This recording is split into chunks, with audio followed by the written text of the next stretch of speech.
United States submarine base at Key West, Florida. A dispatch that quoted President Truman's press secretary, Charles Ross, as saying that President Truman has no knowledge of any secret project by this government that would give substance to the existence of such objects. Ross also said that both the Air Force and the Navy deny that such objects exist.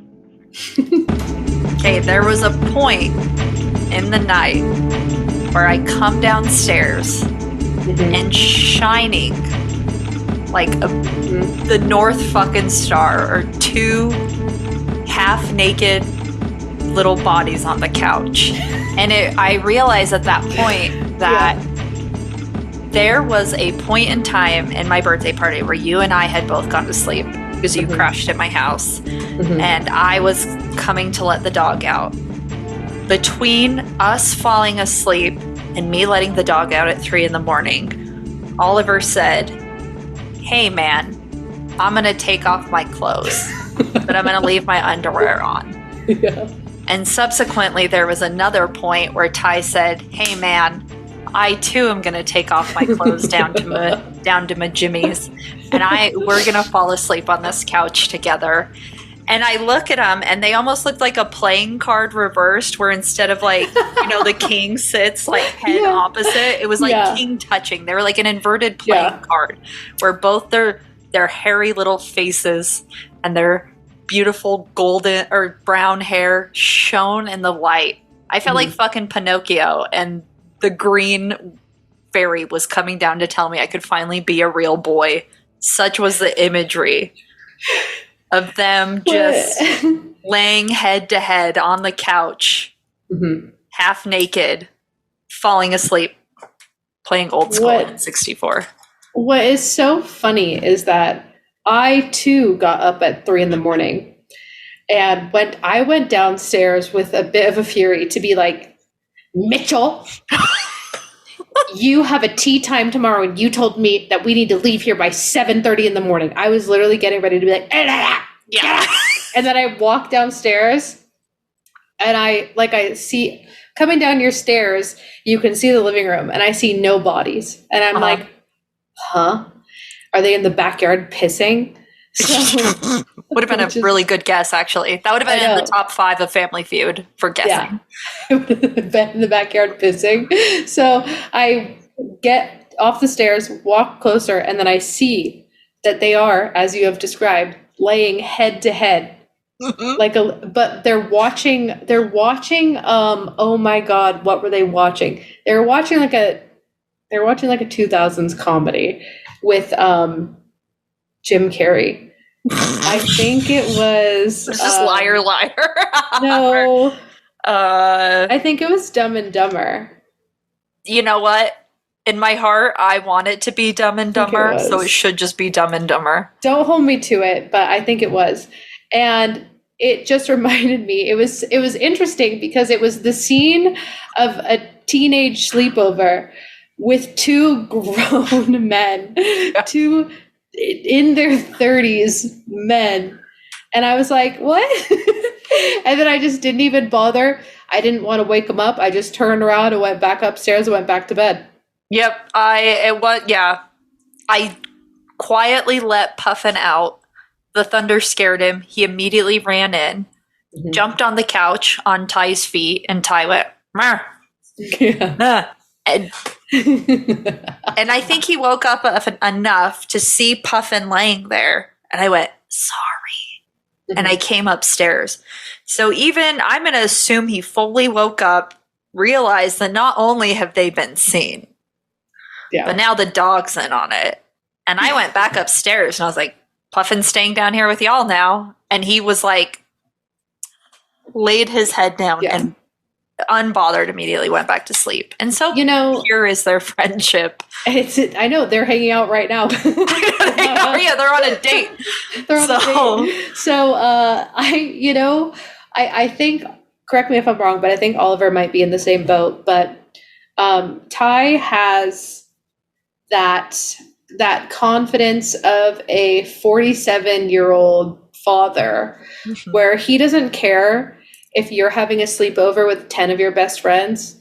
He's walking to the kitchen in his underwear. He does not care. And this is his house. I now understand what my mom meant when she would say, I want you to come into my home and be comfortable, or when people are like, make yourself at home, because I got so many amazing birthday presents that I will cherish forever, but none have as much value as seeing our partners semi-nude on the couch together, just napping together. So at 3 a.m. with, like you said, the TV just blaring, and they have drunk themselves into a stupor. Yeah, their bodies illuminated by the home menu screen of a movie playing over and over again. The DVD screen just recycling over and over again. And it's so cute that they tuckered themselves out on N64. And they were like, do you want to watch Dumb and Dumber? Freeze frame high-fived. Yeah. And then just fell asleep, tuckered out. And they slept through the world's loudest thunderstorm. The world's loudest and brightest. I woke up multiple times because the lightning was so bright, it illuminated the bedroom as if someone turned the lights on. Yeah. I'm not scared of thunder and lightning. And I got shooketh a few times because the thunder was so loud, it made me jump. It startled me. I jumped so many times because I would be it was so constant too. I would be in that zone where you're just about to fall asleep, but you're still kind of awake, like that hallucinatory zone. And then the loudest crack of thunder and the brightest light of lightning, almost, and like 2 bolts too. It would be 1 and then 2 seconds, then another one. I damn near levitated out of that bed. Yep. I shook like a fucking chihuahua. I unwell. Despite being sober as a fucking judge when I went to sleep, I woke up with a hangover. That's how shitty my sleep was. I mean, same. But I also know that it was because I had like 3 of those fucking strawberry. The pink panty droppers. Oh, those natty. I didn't have a single natty ice. Oh my dude. The Smirnoff ices. Oh yeah. Oh, that's what they were. They were Smirnoff ice. They weren't natty ice. R.I.P. Hey, what's up? My name's Noelle. And if you want a drink that goes down like fucking Kool-Aid, and I mean this, you know when people say that, they go, oh my God, it tastes just like juice. But then like you take a sip of it, it has that initial first taste of juice, and then it hits the back of your throat like nail polish remover. No. You could have given this to a toddler, they would have sucked it down. The Smirnoff Ice strawberry tasted like a Capri Sun. It was unbelievable. Delicious. Okay. Divine. Honestly, euphoric. I will get a drinking problem. I will start one up from scratch because those are so fucking good.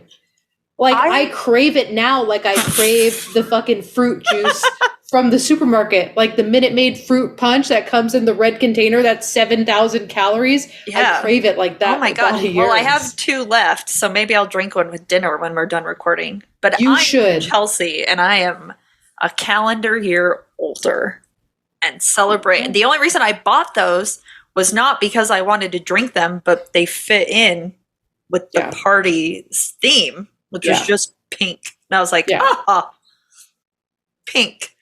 I mean, all that to say, I had 2 or 3 and I felt horrific the next day. I felt like my insides had dried out like the Sahara Desert. I was unwell to the point of being ill. Yeah, plus the not sleeping. Unwell. And I don't know if you've ever had, so sorry we're getting so off track, but it was Chelsea's birthday, so who cares? That's also why this is late, so go fuck yourself. Sit on my dick and spin. Happy birthday, by the way. Thank you.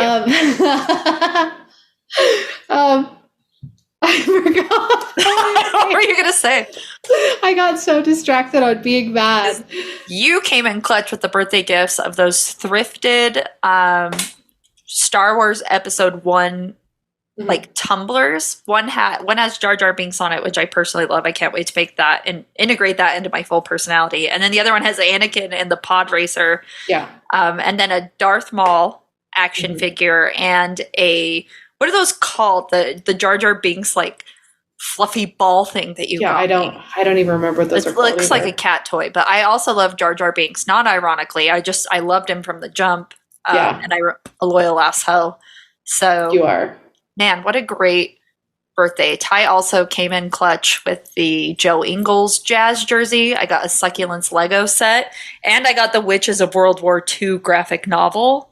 Which I'm going to beg to borrow when you're done reading it. Oh, we're reading it for book club for the month of September. So if you want to come just be a fly on the wall, if you want to join in and read it, I might. How much is it? Knock it out. It's not too much. It is, let me look here. I think it might be like a regular $19.99 if I'm being honest.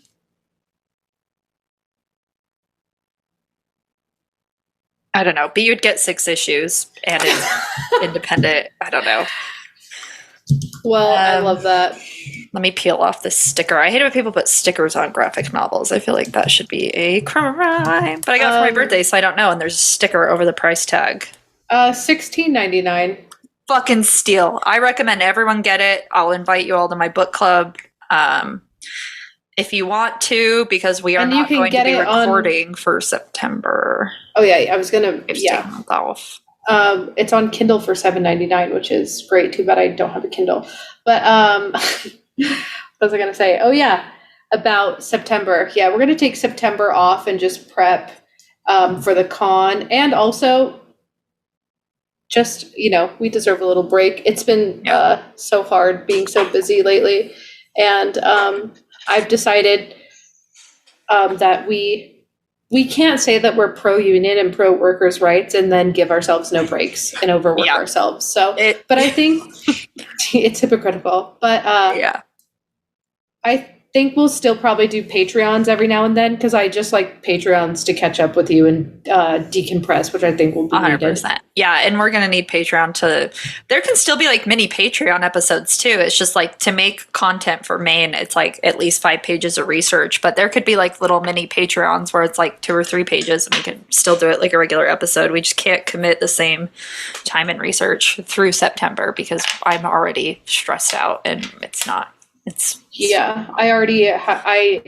next week I'm going to start rewatching the prequels. So yeah. That's a thing. FanX takes probably more of my time prepping for that month than the whole year of writing podcast does. So it's pretty labor intensive. Well, and then we immediately go from September FanX prepping, and then of course y'all get extra episodes because we record all of our panels. So those are free Patreon episodes that we put out. So you get like triple content. You get basically like a month of little content, but then at the end of the month, you get just 7 to 10 episodes. And then we immediately roll into Spooktober, which we try to prep before we do. Yeah. And we have a lot to live up to with last Spooktober's ghost hunt and interview. So we've definitely got to start getting that ready. So I think it's in everyone's best interest to take September off and just prep for the con and prep for October's episodes. Yep. So thank you. Sorry. We're doing our best. Yeah. So with that being said. Oh yeah, before we get into this, any wisdom you want to bestow upon everyone now that you're a year wiser?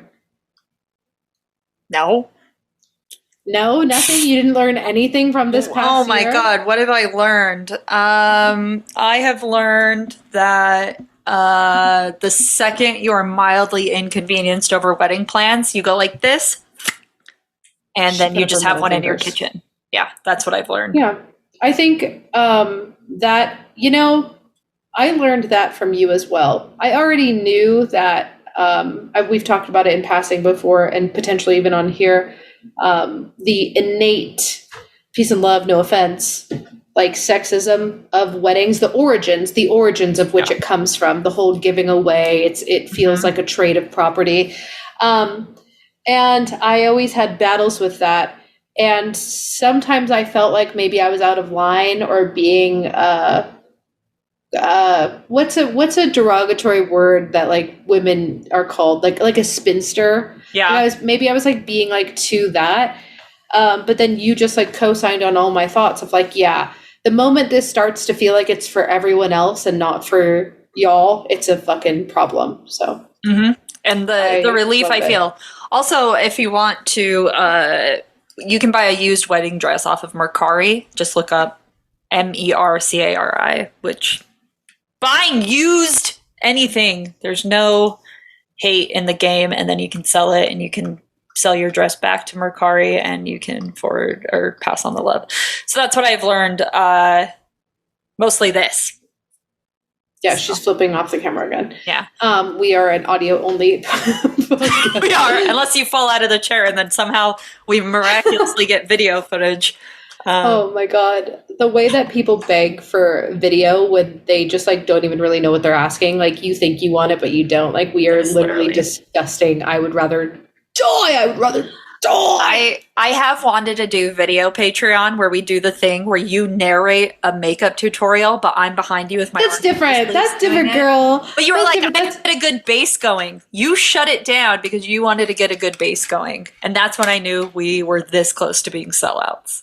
But also, that's different. That's like making content. That's like that's like how we did the ghost hunt video. It's separate. It's almost like a separate thing that we decided to do. It has nothing to do with this. That would be good October content where it's us, but our partners are reaching behind us doing the makeup. But they have to actually fucking try.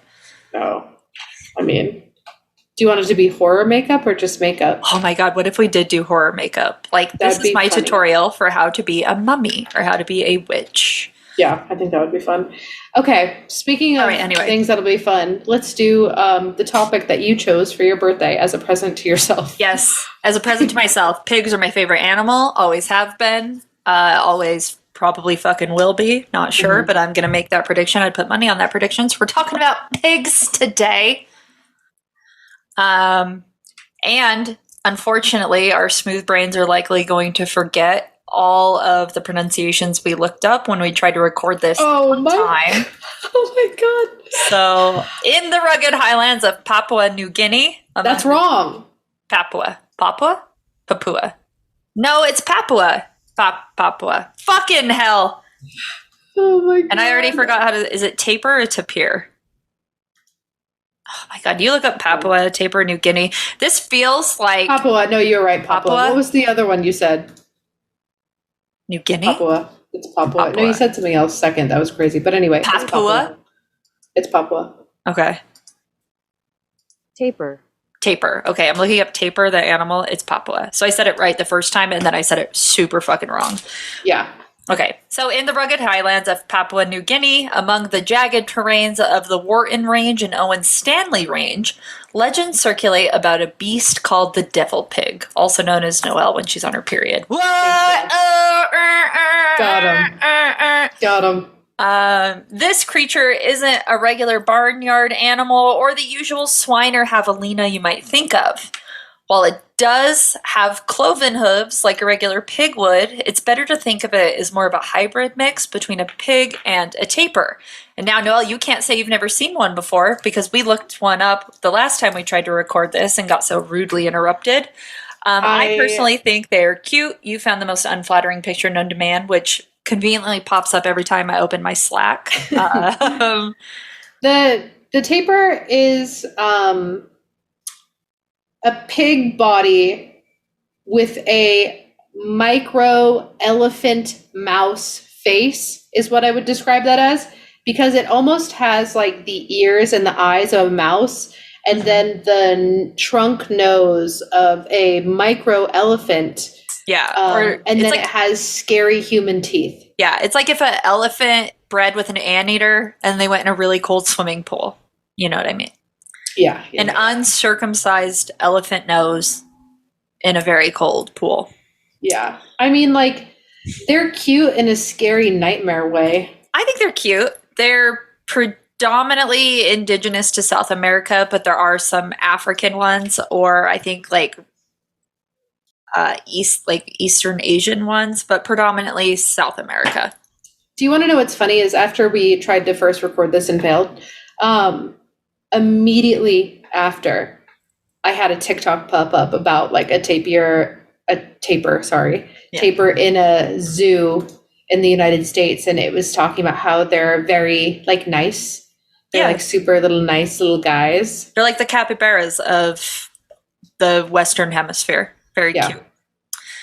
I also got stuff for him too. So thanks TikTok for listening. That's why everybody's freaking out about TikTok, because they don't want us to see the content that we talk about on our phones, and we happen to talk about cute animals. And yeah, that's why, you hate to say it, but TikTok is the best algorithm. Mm-hmm. They steal the thoughts out of my head, and I'm like, oh my god, how TikTok did they know? Is the Steve Madden of social content. It's true. Steal the thought right out of your head. Steal that idea right out of your fucking mind. So, while tales of a hefty four-legged creature in New Guinea have been around for a while, it was Charles Monckton's 1906 expedition to Mount Albert Edward that catapulted the devil pig into the limelight. Charles, who lived between 1873 and 1936, was kind of what you would call a big deal if you're into British colonialism. And it was and he was the right-hand man to the big shots of British New Guinea. Now, at one point, he did sneak into Germany's section of New Guinea, which led him into quitting his job in 1907 and serving in World War I. So if you're into League of Extraordinary Gentlemen, you can think of Charles Monckton as someone of an Alan Quatermain, who was in all the elite social clubs, had super wild adventures, and wrote books about his travels that all the young men at the time made up. They were a mix of diary-like details, thrilling adventures, and take-no-prisoner opinions about his peers. And he did get some pretty cool insights on Papuan traditions, and in some of his writings, he claimed to even have encountered a strange and massive beast pig who roamed the lands of New Guinea. And his tales spread like wildfire, catching the fancy of English settlers in the region who started referring to the creature as Monckton's Gazika, which was a playful dig at Charles. Over time, people mistook this native name for the devil pig, but let's dive into what Gazika actually came from, because it's more than just a random moniker picked out of thin air. It actually has roots in pop culture and existed way before it got tied up into the devil pig's legend. So picture this. The year is 1901, and the stage is set for the comic musical The Little Mitchus, M-I-C-H-U-S. And George Graves, the creative genius behind it, introduced a monster character called the Gazika. The twist? This monster is found by an explorer who's quite fond of his whiskey. And so much so, every time he sees this Gazika, he thinks it's actually a booze-induced dream. So the Gazika, as you can imagine, became a huge sensation on stage. I also just want to say, Charles Monckton, in my brain, I envisioned the father from the Thornberrys, kind of like an eccentric explorer from a time when just digging around in places you shouldn't be in was a full-time, well-paying job. Mm-hmm. And I found what I believe is a picture of him, and he just actually looks like, to me, a guy who is very into craft beer and potentially brews it in his own basement. Like some kind of hipster. Yeah. Yes. He has what I assume they're depicting as a unibrow and a very well manicured, thick mustache that it's not a handlebar. Let me be clear. It could be.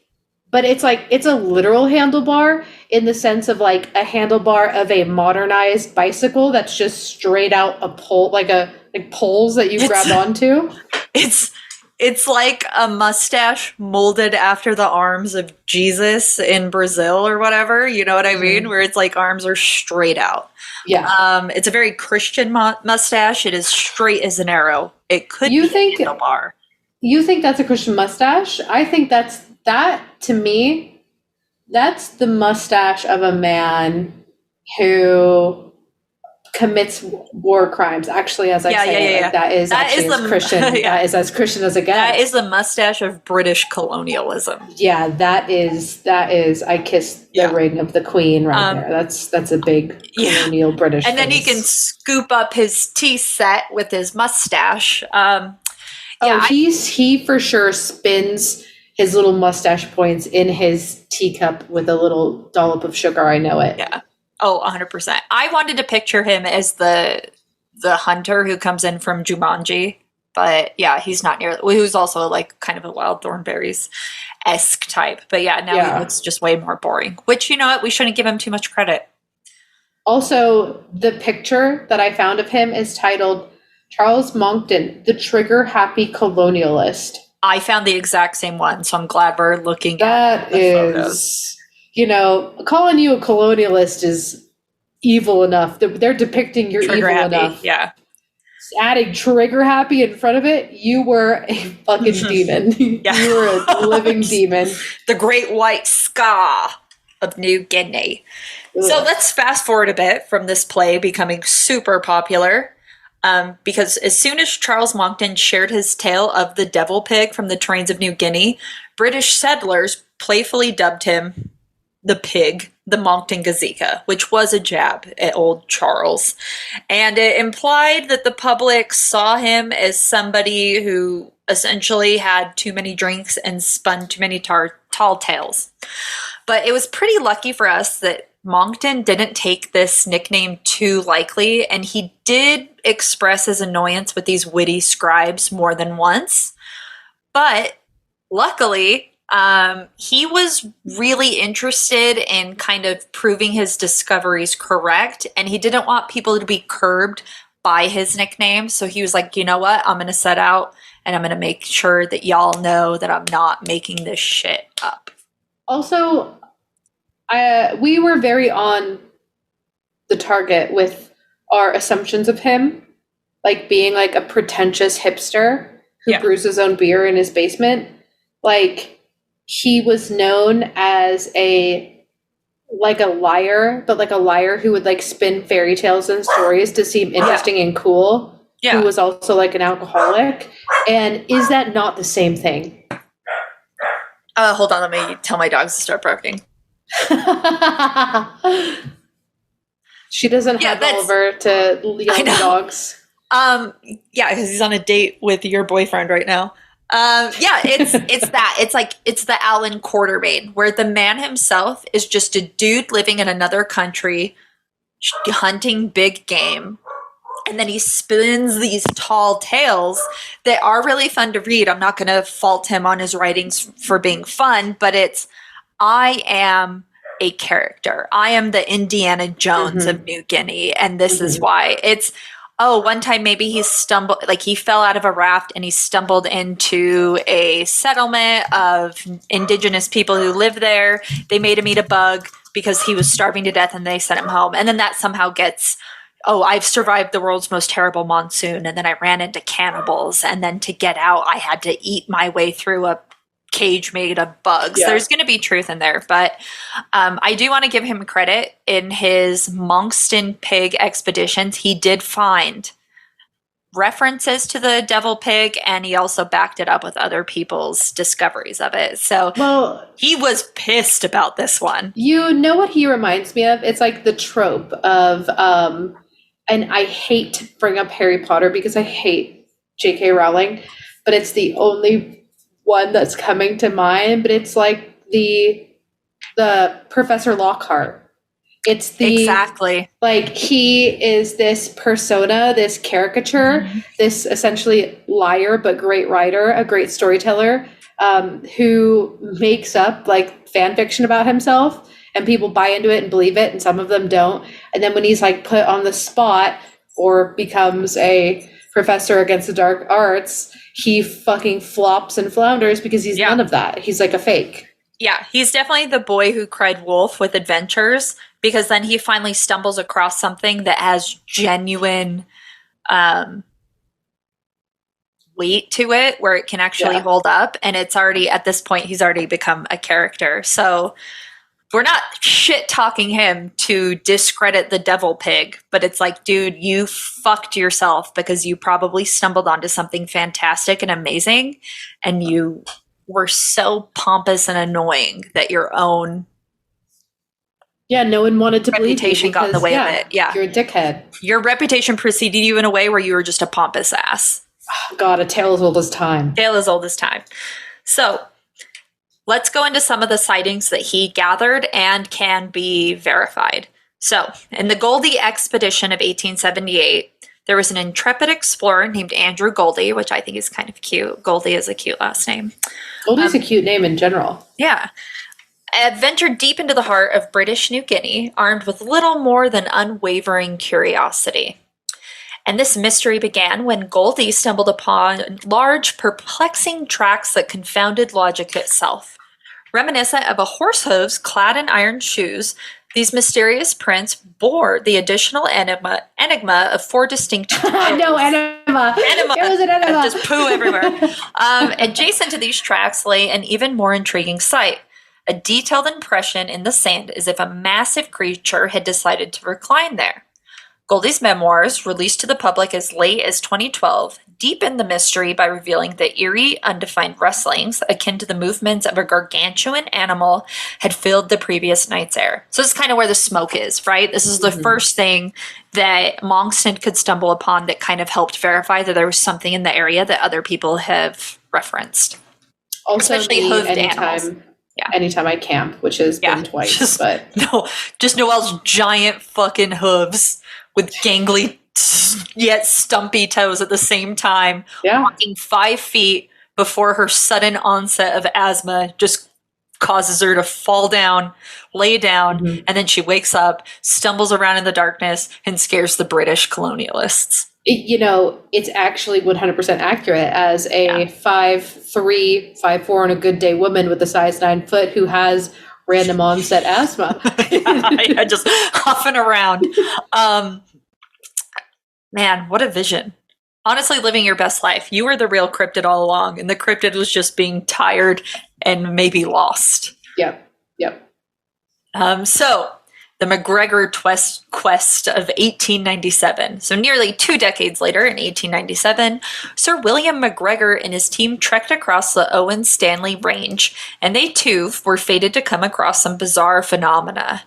MacGregor discreetly noted an encounter with an unidentified animal possessing a long snout in his official report. But in private conversations with Charles Monckton, he divulged more.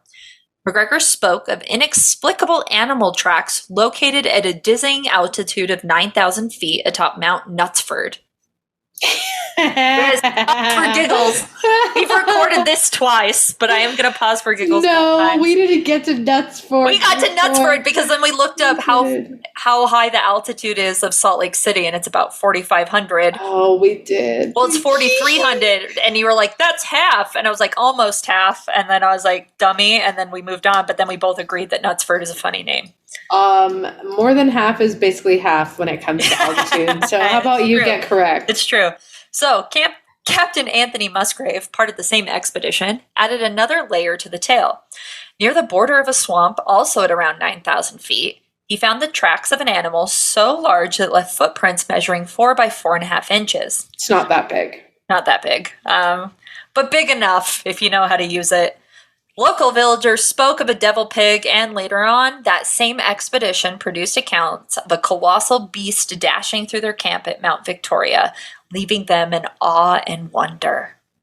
Also, that kind of sucks. Like, the fact that this guy, Anthony Musgrave, fucking saw the devil pig, but wouldn't talk about it in his official reports, just shows that only a man as brave as Charles Monckton. I can't even finish that. It's just crazy, though, because, like, how many times do you think this got seen? And the locals were like, hell yeah, it's the devil pig. But then you get these white dudes who are like, I don't want to fuck up my reputation. I'm going to just say that it was a mystery in and of itself. Like, how much history is lost to pussies? I hate to be that guy, but it's very reminiscent of what we are seeing and hearing about now with UFOs. Like, all of these different people and people in high ranking and power who have something to lose have all seen and experienced it, but know that it's better for them, their reputation, their careers, and their social standing to say nothing about it. You're 100% right. Tale as old as time. Mm-hmm. But now we get to Charles's expedition, which is the Monckton expedition of 1906. So Charles was on Mount Albert Edward. What was that? My DoorDash got here. Hold on. I'm going to keep reading. Captain Charles Monckton's journey to Mount Albert Edward in 1906, this is a very professional podcast, takes center stage in this pig saga. He detailed the expedition in his seminal work called Last Days in New Guinea, where he described not only tracks and fecal matter, but also recounted a chilling near encounter between his men and the cryptid beast. On May 10th, shout out my sister's birthdays, Army Private Ogie and Village Constable Owena were dispatched to track down this elusive creature. Ogie found himself face to face with two behemoth pig-like entities. When he fired his weapon, the smaller creature retreated, but the larger one eerily turned to stare at him. Noelle's not scared of gunfire. The assistant accompanying Ogie screamed, "Those are devils, not pigs!" before the large creature sauntered away in response to a call from its companion. Ogie's that was me snorting, "Hurry up, Noelle." It would have been way cooler if after he said, like, "That's not a pig, that's a devil," or "That's a devil, not pig," that, like, the pig, rather than sauntering away, got up on two legs and then, like, flipped them off. And then walked backwards, though, like, never turned around, just, like, kept the fingers up. Walked away. Yeah. That would have been way cooler. But they did want to highlight that it didn't walk away because we fucking shot at it. It walked away when its companion started to oink, and it was a loyal ass hoe, and it followed its friend. Sauntered, mama. Yeah, sauntered. Sauntered across that runway. Shaking that hoe little pigtail in their faces. She's sashayed away. But Ogie's testimony stated that this creature was dark-skinned, bore a horse-like tail, patterned markings, and emitted a haunting, shrill call. Same, mama. It was just same. That's what they call me, girl. A haunting, shrill call. It's like they want to call it a banshee, but it's like, no, it's fat though. Like, you know what I mean? Like, imagine if it was like slightly skinnier and they would have described it in much more appealing terms, and such as the stereotypical colonial British male. Yeah. Just like, it had a horse tail and it was a devil. Very shrill, like my wife. It was a big, fat, shrill devil, just like Brenda back at home. I don't know what that accent was. I don't know. I can never do an Australian accent on purpose unless I'm trying to do a British accent on purpose. Then I do an Australian accent on accident. I haven't watched Love Island in a long enough time, and I'm so bad at accents. And the only reason why I could feel okay even doing it for the shame was because I was watching Love Island. But like now I can't. I couldn't. You put a gun to my head, I'd die. Couldn't do it. But that call scared Bear enough to run into the office, and now he's just gently sniffling around the room. Okay, buddy. I was going to say I saw his little head. Also, do you want to see something sad? Sorry to sidetrack again, but speaking of expeditions that hurt our souls. Oh, I bet this is better DoorDash. Is it spilled in the bag? This is what $33 of food looks like. You're dumb for paying that and not letting your boyfriend buy it for you. We don't have to talk about, every day I fight for feminism, and sometimes that means buying my own food and crying about it. I'm not going to call this a test. I'm just going to, out of curiosity, I'm going to ask, can I order DoorDash on your credit card? Oh, you're asking. Partner? Oh, he's going to say no. Yeah, so that's what I'm saying. Like, when the offer happens, it's rare enough that you should accept it. If the offer was real, if the offer was real and I'm going to be a true stereotype, then when I said, no, you don't have to do that, he would have done it anyway. Maybe. But he didn't know he's going to play dumb and not know what you want. I know that's fair and true, but either way, also he said it so kindly with exclamation points and smiley faces, and I was like, no. I'm so stupid. You fucking devil pig. Like, no, squaw, and then he ran off into the thicket to scare the Brits. I hate myself so much sometimes.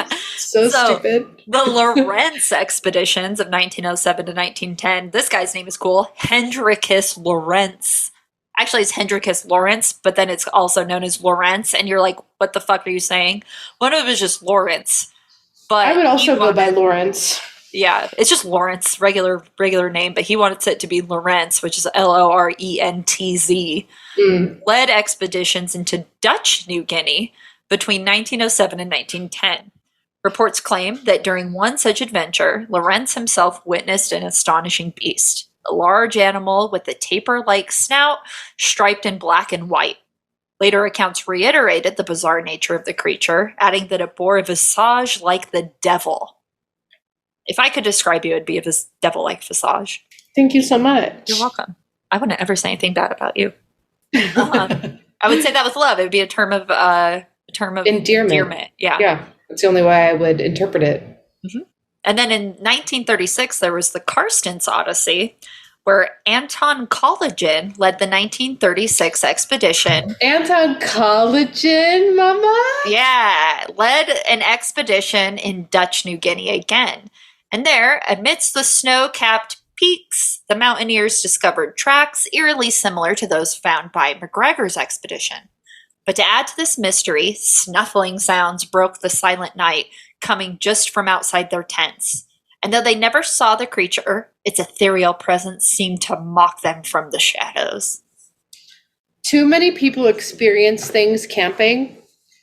I can't even tell you how many times I've seen like a TikTok video of like some guys camping and they're filming like Blair Witch style, and there's just like hard sniffing and like grunts of an animal outside. And I'm like, no. Yeah. Why do we do this? And why do we do this? It is not even anywhere cute, right? Because like there's a difference. I've camped twice now. And the first time I went, it was near a pretty little body of water that we were paddleboarding on. It was gorgeous. It had intention. But these motherfuckers are just out here on the top of a mountain with nothing but dirt and trees and animals that want to eat you. And I'm like, why are we reverting back to the caves? Like, have we learned nothing at all? Yeah. And it's silly, too, to be like, they didn't see the creature, but they were fucking scared regardless. That's such a camping experience where, like, I don't think I've ever seen shit camping, but there have been times where I'm like, there is something scuttling around out there, and I don't think it's a creature of this ethereal plane. It's not one I could identify. There is just a presence that lingers that just scares the shit out of you, like, now and then. So I get it. Yeah. We shouldn't be outside like that anymore. We have iPads. Why are we outside? That's crazy. Yeah, no, I wouldn't. Like, I can't. The Wi-Fi isn't fast enough outside to scroll through my TikToks, so not interested. How am I supposed to go to sleep? It's like, come on. But in the end, their fervent efforts and the widespread media frenzy, neither the British Ornithologist Union, who looked into all these claims, nor the Lorentz expedition and everything in between could produce concrete evidence of the devil pig's existence in these ranges. They all unfortunately came up empty-handed with solid evidence, despite the numbers of encounters and sightings they all shared. But there is an interesting thing to note here. 20 years after these failed expeditions, famed explorer Miller Diot set his sights on finding the renowned devil pig once and for all. Now, if this sounds a little familiar, this guy's name, it's because we previously mentioned him in a previous episode, is one who set out to find Percy Fawcett. Now, if George Miller Diot's name, I'm going to say his name different every time I come across it. I like it. Never get it wrong if you're never right. If that doesn't sound familiar, that's okay. But if Percy Fawcett doesn't sound familiar, it should, because he's the guy that we talked about who looked for the giant fucking snakes in the Amazon and disappeared along with him and his son. When we first started this episode, I was jealous that you used to be able to just go out and dig in the dirt and travel across the world and come up with nothing but ideas and imagination and stories. And you were paid handsomely for it. And I just assumed they threw a cloth bag full of gold doubloons at you. And I was jealous. I was jealous because I was like, why couldn't that have been me? Obviously, it couldn't have been unless I was born a man, but still, why couldn't it have been me? And then I remember how, like, these motherfuckers were just getting murked. Yeah. And I'm like, oh, JK, I'm glad it wasn't me, actually. And it's like, at best, they died. Yeah, at best, you get, like, yellow fever and shit your brains out until you die. That's at best. At worst, because I think Percy, and there's like footage, I think it's the George Miller photo of that massive snake that was taken from like a plane, where it's like, this thing has to be bigger than anything we've ever documented. At the coolest, most metal way, he was eaten by a giant fucking snake. And that honestly sucks so bad. Yeah, I saw terrifying. A video of a snake. To me, it looked like a fucking anaconda, but I know it wasn't. and it was crawling in the backyard, of course, in Australia. From the roof did you see to it? the and all the you see is it's like, yeah, but you don't see its head or its tail. You just see body. No, you see the head when it eventually gets to the other side, and then you see the tail when he eventually gets to the tree. But it went from the roof to two trees. It went from the roof and it spread across 2 trees, and they were being so casual about it. I would have like lit my house on fire. No. I would have called the cops, which I would never do, but I would because I would want them to shoot and kill that motherfucker. That's where I immediately get a fucking buzz cut mullet.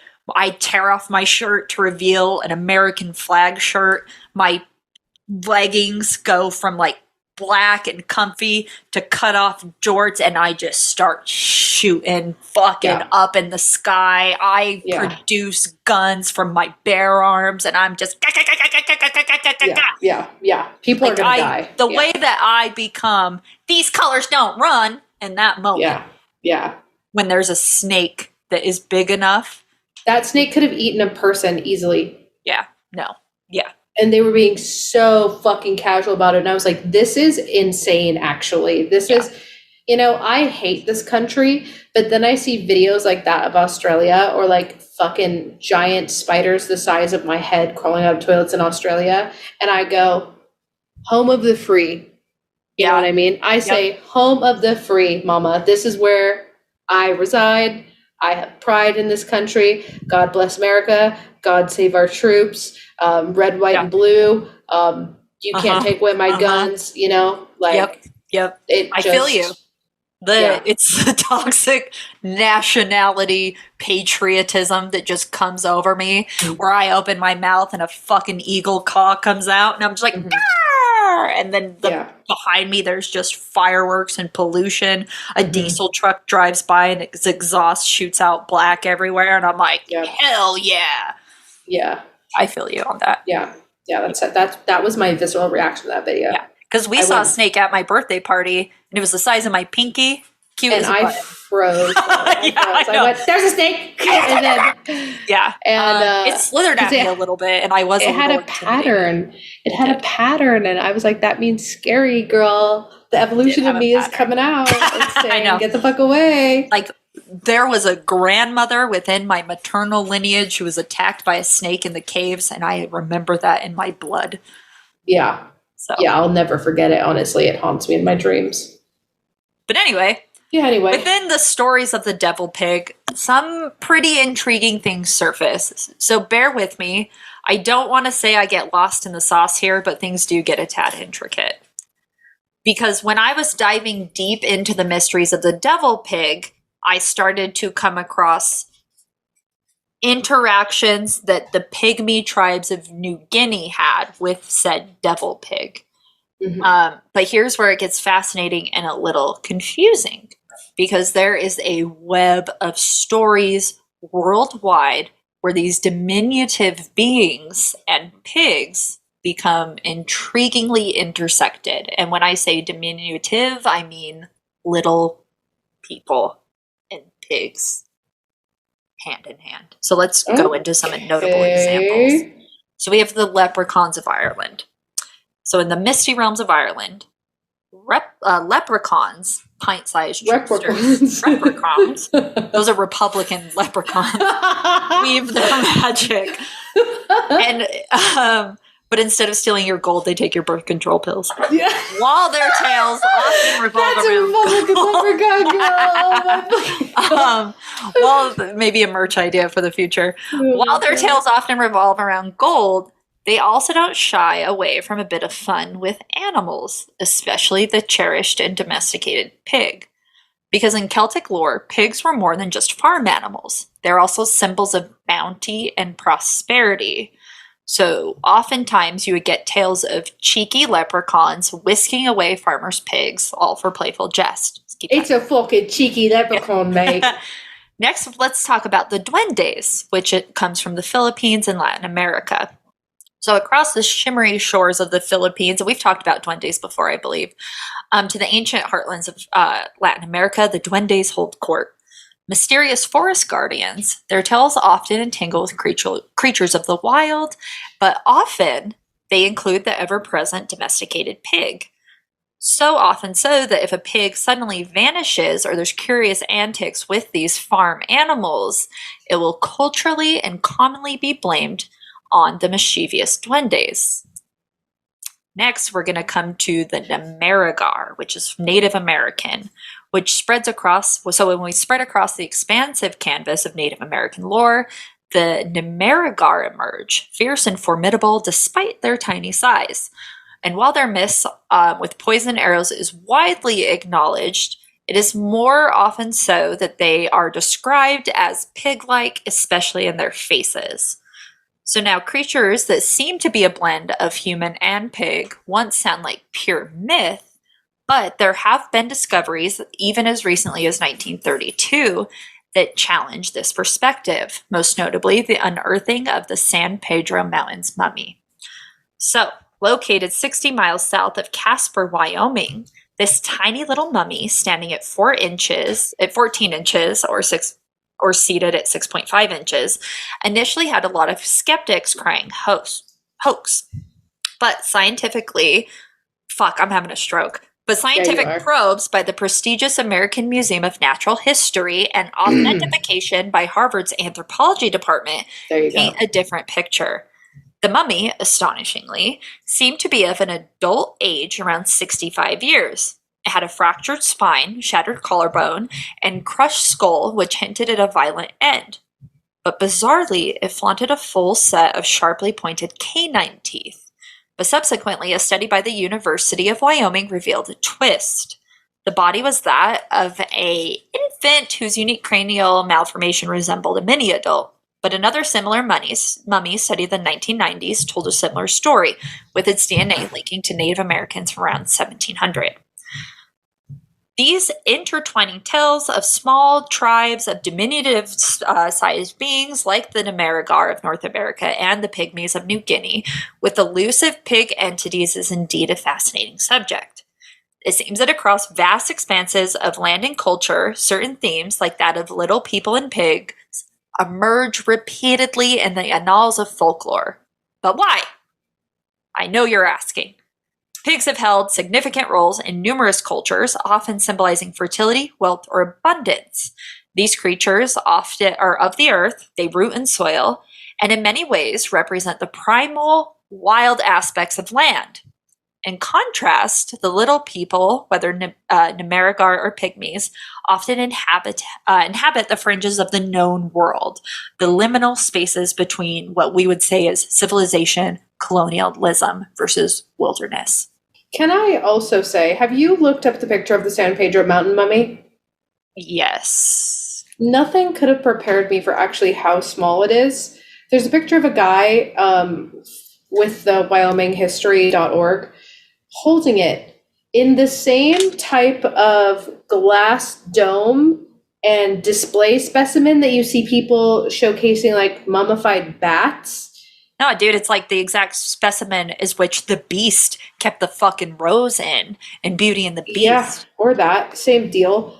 But nothing could have prepared me for how tiny it is. It's 6.5 inches seated, 14 inches estimated standing. Smaller than a piece of paper. Seated. Crazy. Wow, I just needed the visual and it really just broke my whole fucking brain. And then there's also x-rays of it, showing that there is like obviously bone structure, like an entire skeleton inside of it, which was my next question was like, have we scanned it? Because it looks like something you would have seen in a 1950s traveling circus freak show. Yeah. So there's two schools of thought. University of Wyoming thinks that it's either an infant, but the big American Museum of Natural History and Harvard's anthropology department think it's actually a 65-year-old adult. So I will let you choose sides on that one, but I'm going with anthropology department, mother. Yeah, because it even looks like it's either an infant with Benjamin Button disease or a 65-year-old person. Yeah. Very interesting, but it's not a hoax, right? That's the thing I really want to put forward is an authenticated human. It's not something that it was faked for like a circus where they glued a fish to a human body and we're like, it's a mermaid. It's an authentic. It's not the usual information you present. Yeah. So I already read that part. Putting aside these intriguing tales like the pig-like Numerigar for a moment, if you're under the impression that North America lacks its own pig cryptid, then you're surely trying to rain on my birthday parade. Enter Squonk, the pig cryptid of northern Pennsylvania and our own little swine-like Eeyore. So let's talk about him really quick. Squonk. I wish Squonk had enough to be its own episode, but it doesn't, so I put him in here. Look at you just messing up all of my stuff by not knowing how to use copy paste on the... So in ancient lore, JK was only 150 years ago. Oh my god, look at it. It looks like a fat, sad pig, yeah. It's a very sad pig. It looks like a pug. I have artwork of it in the Antarctica room that you stayed in. And I don't know if you looked up at it, but I'll send you a picture of it. I'm sure you'll be like, that's the Squonk, because I definitely have art of it up in the spare room. But the Squonk was first whispered in the Tale of the Pages of the 1910 masterpiece called Fearsome Creatures in the Lumber Woods. Its mystique grew deeper and more captivating as its legend was further etched in the 1939 tome Fearsome Critters. This chronicle painted an odyssey of the creature, detailing its migration from the sun-scorched deserts through the mists of haunting swamps to the forested embrace of Pennsylvania. The ever-shifting landscape of the early 20th century, marked by the restless wandering of logging camps, was the force that beckoned this elusive creature to find solace in Pennsylvania's green heartland. Keep that in mind. Unlike other cryptids, the imagery of the Squonk remains relatively unchanged from its original inception, with Cox's Fearsome Creatures of the Lumberwoods stating, quote, "The Squonk is of a very retiring disposition, generally traveling about at twilight and dusk. Because of its misfitting skin, which is covered with warts and moles, it's always unhappy. Hunters who are good at tracking and are able to follow a squonk by its tear-stained trail, for the animal weeps constantly. But when cornered and escape seems impossible, or when surprised and frightened, it may dissolve itself in tears." So while you may be the devil pig, I'm the squonk for sure. First of all, peace and love to the squonk. You know this is just a pig with mange. No. Yeah. Don't come. Well, I'm just saying it might be more obtainable to see than you imagine. It's like whenever you see a coyote with mange and everyone's like, "Skinwalker," and you're like, oh God, someone get animal control out there. Same thing. This guy is just a sad little pig. Don't even come for any other cryptids and saying it's mange, because that is just the haters' dismissive attitude that's going to sink this country into the fucking ocean. Subsequent tales whispered on nights. Tales! Dude, you want to know why? It's because I'm drinking water and not alcohol. You're on one, dude. I gotta wet my whistle, so to speak. Subsequent tales whispered that on nights where the moon's glow was brightest, squonks tread even more cautiously. The reason was simple yet heartbreaking. They shunned away any chance of seeing their perceived deformities mirrored in the moonlit waters. Beyond their infamous This is a fucking cryptid with body dysmorphia? Yeah. Legends added another peculiarity. They have webbed toes, but uniquely only on their left feet. As for its evocative classification, the creature was bestowed the title Lacrimacorpus dissolvens, which is a blend of Latin words signifying tears, body, and the act of dissolving, which refers to the squonk's melancholic ability to vanish into tears when trapped. Mm-hmm. In the realm of chemistry, there exists a parallel to this elusive pig. So I don't even want anyone to hear that that is not possible, because certain compounds, Oliver's going to like this part, though stable in specific forms, can spontaneously transform or break down when isolated, much like a squonk dissolving in despair. Take, for instance, a molecule with both a carboxylic acidic segment and an acid-sensitive segment. When stable as a salt form, it becomes volatile as free acid. Such volatile compounds, which seem to dissolve in their own tears, have earned the moniker chemical squonks. Mm-hmm. I totally believed everything you were saying because you said it with such confidence. Thank you. Also, if being able to cry and feel such giant feelings of despair to the point where you dissolve into nothingness, we wouldn't be here, girl. Man, it's just another Tuesday for me. We would not be sitting here, Mama, I'll tell you that. So the devil pig of Papua New Guinea and the squonk are both intriguing cryptids, and though they emerge from various regions and cultures, they are interesting thematic parallels to the draws between them. So let's go into three of how they link up. So they have mysterious origins and are very isolated. So both creatures inhabit secluded, relatively unexplored regions. The dense jungles of New Guinea for the devil pig and the deep forests of Pennsylvania for the squonk. Their environments add to the mystery of their existence, and only few have claimed to encounter these elusive creatures. Next is human interaction. Encounters with these creatures are said to be rare, and they often end in mystery or tragedy. So the squonk, when confronted, dissolves into its own tears, making capture nearly impossible. Whereas stories of the devil pig often emphasize its elusive nature, and those who encounter it are left with more questions than answers, and oftentimes have their careers ruined by trying to talk about it, much like UFOs. Symbolism and folklore. In their respective cultures, these creatures serve as more than mere tales of hidden beings. They embody profound themes. The squonk, with its constant sadness, symbolizes the struggles of human insecurities, vulnerabilities, and our innate longing for belonging. That's why you like it. I do. The devil pig, shrouded in the impenetrable mysteries of the New Guinea forests, epitomizes the enigma of the unexplored. Intriguingly, both cryptids are tethered to lands shaped by colonialism and the encroaching minds of North America versus the expansive reach of the British Empire in New Guinea. You know, that's what they say. They say Pennsylvania is the New Guinea of America. That's what they say. That's what they say. That's what I'm putting on my headstone. Yeah. And it's compelling to observe how these mythical pig-like creatures often emerge from regions where indigenous populations have faced displacement. Now, remember, I said to keep it in mind that where these pigs pop up is where indigenous people have been pushed out. So let's talk about that a little bit. So in broader context, both these cryptids underscore how societies project their fears, biases, and cultural concerns on the natural world. Pig cryptids, by their very nature, highlight the negative symbolism of the pig itself, which magnifies our cultural anxieties and uses them as a lens to explore our collective psyche.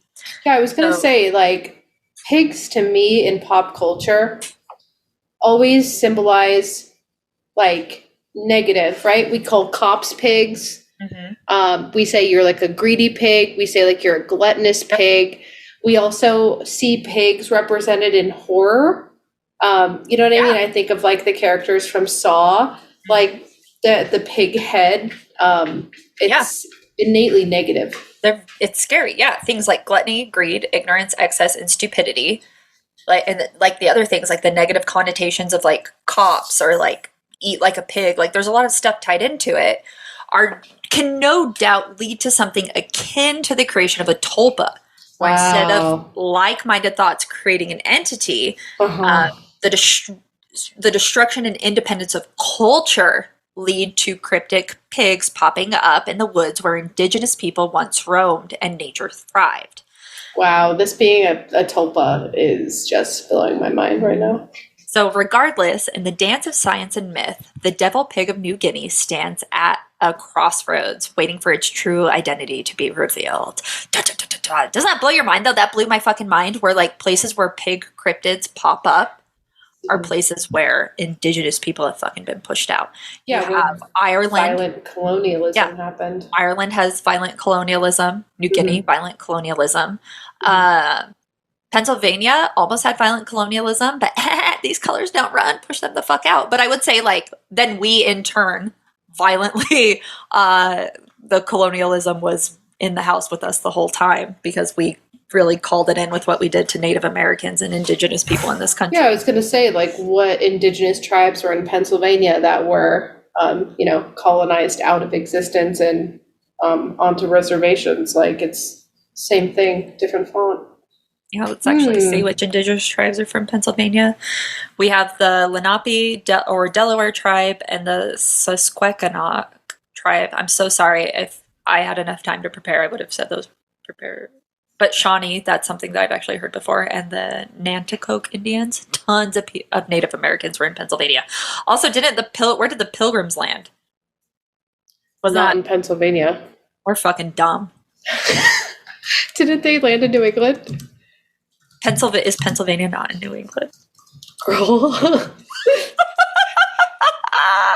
Well, they landed in Massachusetts, Cape Cod, Massachusetts. Okay. New England is its own thing, and so is Pennsylvania. They're their own. New England isn't like a state, though. New Are you England being is for like real? New England? New England isn't a state. What is the New England Patriots then? What are they from? Like, Are you New gaslighting England, me? No, New England is like New England is a place. It's New England is like New Hampshire, Vermont, Rhode Island. Oh my Connecticut. God. I literally New England is a just state. God. Oh my God. Oh my God. I was literally like, there's no way you're Bernstein Bearsing me into thinking there's not a place called New England in this fucking country.